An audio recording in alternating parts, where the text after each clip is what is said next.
दुर्गा तय काली माई तय शीतला महमाया, 9 दिन 9 रूप विराजे, दाई 9 ठो दुर्गाया। जय जोहार संगी हो छत्तीसगढ़ शक्ति के गढ़े, महामाई शीतला के भुइयां है, जहाँ गांव शहर चारों मुड़ा देवी शक्ति के ठिहा है। दंतेश्वरी, चंद्रहासनी, झलमला आनी बानी शक्ति के रूप में देवी अपन आशीष बाटत है। नवरात्र के पवित्र परब माँ देवी के सुमरन बर आज हमारे बीच है हमार पहुना भूमिका साहू। अब ओकर से गुड बात कर लेथन। भूमिका स्वागत है आपन। धन्यवाद। सबले पहले तो यही जानना चाहूँ मैं आपन से कि कबले शुरुआत करे हो आपन गीत संगीत के? मैं जब छोटे रहे हूँ, मैं क्लास 4th में रहे हूँ, तब मैं अपन पहली कार्यक्रम दे और जसगीत तो मैं क्लास 8th से गात हूँ। और मोर जसगीत के शुरुआत हुई जब मैं महामाया माता के मंदिर है वो मैं अपने सबसे पहली कार्यक्रम दे हूँ, तो उससे मोर जसगीत के शुरुआत हुई। तो का गीत गा रहे हो? हाँ, आप में सबले पहले? हाँ, सबले पहली मोर गीत रही लाली लाली चुनरी। अच्छा, लाली चुनरी। तो लाली चुनरी के रंग दाई के भक्ति के रंग है और दाई ला बड़ सुहाथे लाली चुनरी हा। तो आओ सबले पहली लाली चुनरी वाला गीत जसगीत भूमिका के सुन लेते हैं।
बढ़िया सुघर प्रस्तुति आपन दे हो लाली चुनरिया जसगीत के माहौल बन के नवरात्र के परब में इहो जानना चाहूँ मैं अपन से कि नानपन ले गात आत हो, परिवार ले कतका सहयोग मिलिस? मैं अपन परिवार डाहर ले ही आगे बढ़े हूँ। मोर घर में ही संगीतमय माहौल है। मोर पापा मोला बहुत आगे बढ़ाए के रथे कि मैं आगे बढ़ूँ अच्छा से।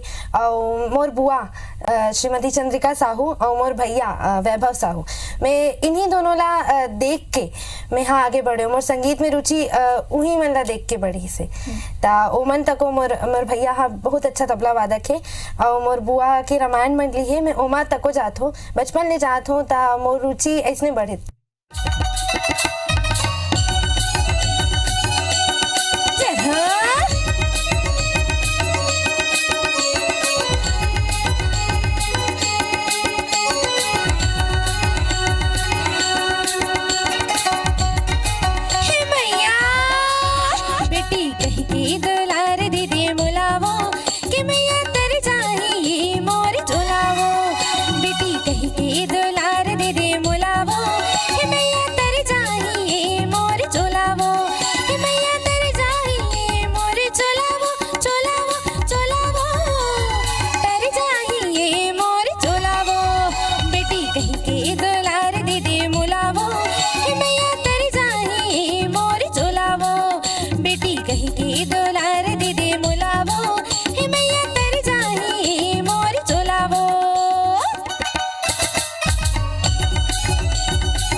सुघर लोक रंग के गुड़ी माँ जसगीत ले आज के नवरात्र परब में हमार कार्यक्रम सजे है और भूमिका साहू पर सुघर सुघर जसगीत ओकर मन के टीम हा सुनात है और गोट बात ओकर मन से कर लेते हैं। भूमिका नानपन ले अपन गात आत हो, परिवार के भी बड़ सहयोग मिली सा अपन ला, कौन से ऐसे प्रेरणा के स्रोत बने सा अपन के जैसे आने कलाकार मन भी है ते मन में सुनता ओकर मन के गीत भी गाता अपन? मोर है अलका चंद्राकर जी। मैं ज़्यादातर ओकरेज गाना गात हूँ।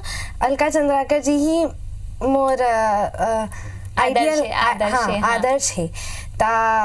मैं ओकरेज महामाया माता मंदिर में तको में हाँ सबसे पहली गीत ओकरेज गा रही हूँ, लाली लाली चुनरी, जो मैं सुना तुमला वही मोर प्रेरणा हरे। ढोल बाजे रे नगारा बाजना, हरे ढोल बाजे रे नगारा बाजना। बोल दुर्गे मैया की।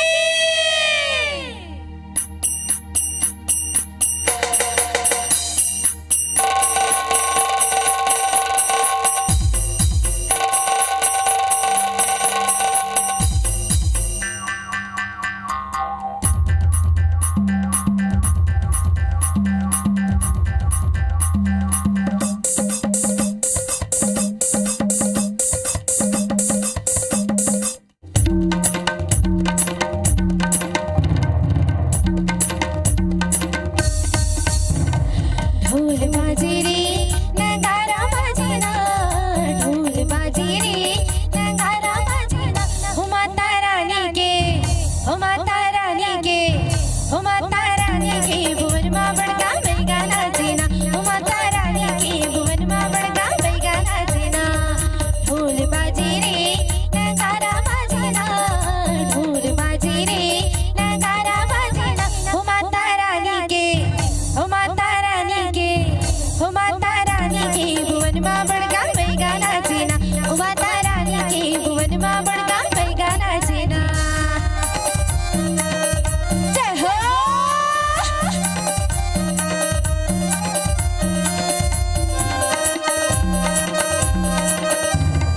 खल खल खल खल भरे तरैया जला जल छलकाय, लहस लहस नच धन अमरैया कोयले बंसी बजाय। खल खल खल खल भरे तरैया जला जल छलकाय, लहस लहस नच धन अमरैया कोयले बंसी बजाय। डोंगरिया नाची रे पहरिया नाचना, डोंगरिया नाची रे पहरिया नाचना। हो माता रानी के, हो माता रानी के, हो माता रानी के भुवन मां बड़का बैगा नाचना। हो माता रानी के भुवन मां बड़का बैगा नाचना। जय हो, जय हो।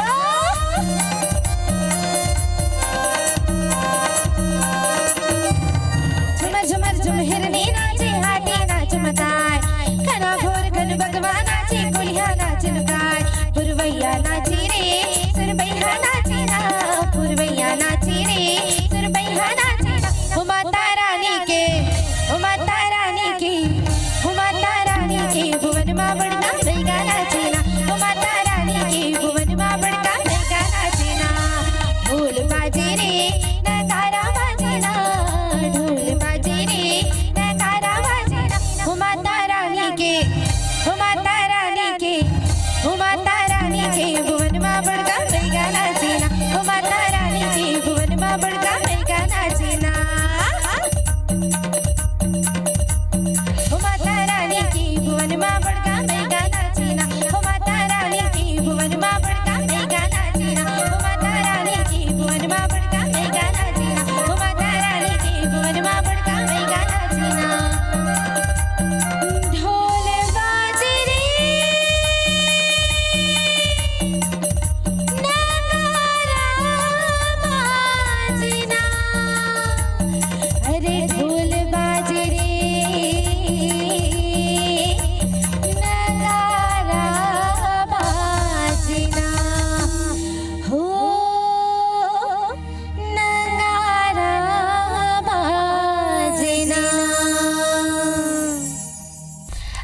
गीत ले अपन शुरुआत करे हो और जब मंच में प्रस्तुति देता हो अपन बाहर भी जाता हो और जगह भी प्रस्तुति देता हो और लोगन के माया मिलते तो कैसे लगते? बड़ अच्छा लगते माया जब मिलते तो ऐसे लगते कि हाँ वो मन हाँ रंग है मोर भक्ति में। जैसे मैं जस गीत गाता हूँ, मैं अपन मैया ला चढ़ाता हूँ जस गीत प्रसाद के रूप में, ता वैसने ओमन तको रंग जाते मोर जस गीत में, तो बड़ा अच्छा लगते।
जस गीत के अलावा हमारे छत्तीसगढ़ में अबड़कन विधा संग्रह है, कर्मा ददरिया सुआ, ये सब गीत मन ला भी गाता हो? जी, मैं ये सब गीत मन ला तको गाता हूँ। और कर्मा ददरिया सुआ सुआ मोर सबसे पसंदीदा है जस गीत, ता ये सब मन ला गाता हूँ मैं। छनी जाना दाई, छनी जाना दाई, छोड़ के दे मोरी अंगना, छनी जाना दाई, छोड़ के दे मोरी अंगना, कलपत ही मोर चोला, कैसी के मैं जो तोला, कलपत ही मोर चोला, कैसी के मैं जो तोला, बंधा है पावन बंधना वो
सुगर सुगर जसगीत आपन सुनात हो, बड़ मीठ स्वर है आपन के। एक अलावा जो हमार छत्तीसगढ़ के संस्कृति है, हमार लोक कला है, तेकर बारे में का कुछ सोचता हो आपन, और कतका आगू जाना चाहिए एक कलाकार के तौर में का सोचता? मैं चाहता हूँ मुझे जैसे अभी एल्बम निकले है माई के मेला, त वैसने युवा मन नोनी मन तको आगू बढ़े छत्तीसगढ़ी के क्षेत्र में, लोक कला के क्षेत्र में, और ऐसने जसगीत की प्रस्तुति देत रहा ओकर मन के तको एल्बम निकले। ऐसे में चाहता हूँ और हमार छत्तीसगढ़ी जसगीत जो लोक कला है वो कार्यक्रम हाँ ऐसने आगू बढ़त रहा। ता आपन यहाँ आयो, आपन की टीम आई, कैसे लगी हमारे कार्यक्रम के बारे में का कुछ कहना चाहो? मोला यहाँ आके बड़ अच्छा लगिस। एक कार्यक्रम द्वारा मैं बहुत ज़्यादा श्योर हूँ कि मैं अब आगे बढ़ूँ, और काबर कि यहाँ से छत्तीसगढ़ी लोक कला और आगे बढ़ते। और मैं आपन के धन्यवाद करते जी, आपो मन के बहुत बहुत धन्यवाद, आपन की पूरा टीम के धन्यवाद आयो आपन और सुगर सुगर प्रस्तुति देते करवर। जी धन्यवाद। नौ देवी नौ रात बिराजे, नौ गीत नौ साज बाजे, मोर शीतला मोर महामाया, मैं छिन छिन तोला बंदौदाई। नवरात के पर्व में देवी दाई के आशीष आपन के सब्बों की जिंदगी में बने रहे। मोला दबिदा, जय जोहार।